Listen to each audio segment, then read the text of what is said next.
Okay, so let us apply.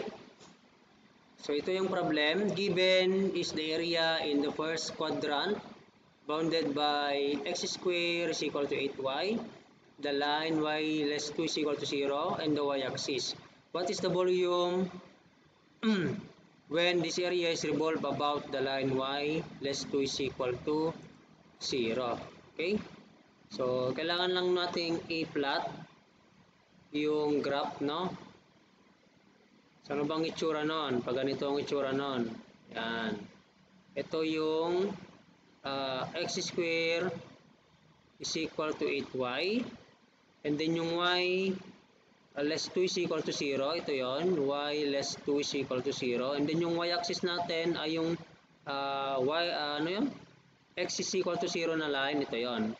So, ibig sabihin, ito yung area na kukunin natin, i-revolve natin about, sabi ng problem, i-revolve daw natin about line y is equal to, line y less 2 is equal to 0. Okay, so apply natin yung ring, ring ba yun? This method. Okay, ayan. So ito yung ating R outside, no? Then yung R inside natin, magmula dito sa line nito, papunta dito sa strip na yon, which is 0. Okay, which is 0, pagmula dyan. Okay? Now, kung i-apply natin yung Y up, Y low, ito yung ating Y up, Y low, ito yung ating Y low. Y low. And then yung Y up naman natin ay, ito yung ating Y up.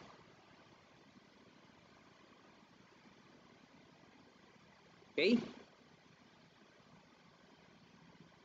Wherein ang y up natin is equal to, ano to?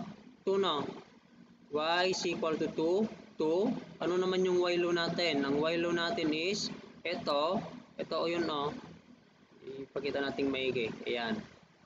Exaggerate natin. Ayan. Ito yung y low natin, no? Y low. Ito yung y low. Which is equal to, ito, ano to? This is y up. Ito yon. Minus ito. Y low. Ito yung ating R outside. Yan. Okay.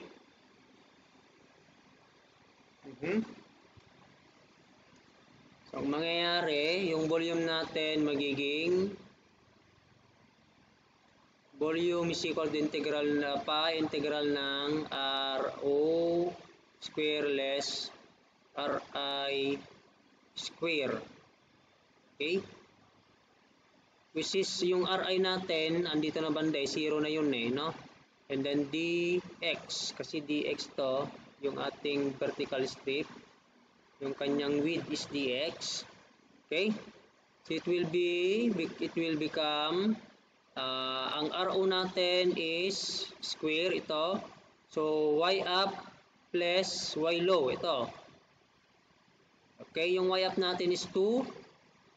Then yung y low natin, ano ba yung y low natin? Yung y low natin ay, ang y low natin is, ito yon, magiging y is equal to x square over 8. So, lagay natin dito. So, x square over 8. Then, square pa natin. Less 0. 0 to. Okay, kasi yung inside natin, kasi ano siya kung i-rotate natin dito, parang magiging ano siya, magiging ganyan siya. Wala siyang butas sa gitna, di ba? I-rotate natin, magiging ganito. Yan. Ito yung axis of rotation. Magiging buo. Okay? Magiging buo. Wala siyang butas. Kaya yung RI natin ay 0. Limit natin, lagyan natin dito dx from x1 to x2. Okay, wherein yung x1 natin, siyempre dito tayo mag-start. Okay, ito yung ating x1. Yung x2 naman natin hanggang dito. Okay, ito yung lower limit natin, tsaka yung upper limit hanggang dito. Okay? Yung x1 natin, alam na natin, ang x1 natin is 0. Itong banda na to, x1 is equal to 0. Yung x2 natin dito banda, hindi pa natin alam. Paano ba kukunin yung x2 natin? So, dun sa may intersection yun, di ba banda?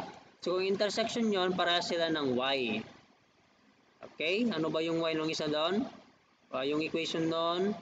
Tapos yung isa ay x square is equal to 8y. Equate natin yung dalawang y. Ito 2. Dun sa kabila naman ay x square over 8. So, 16 is equal to x square. So, x is equal to plus minus 4. Of course, first quadrant yung kukunin natin, kaya yung positive 4 yung ilalagay. So, magiging area ngayon yan, a volume is equal to pi integral ng from 0 to 4. So, 2 less x square over 8 square, then dx. Huwag na natin ilagay yung 0. So, this is equal to 26.81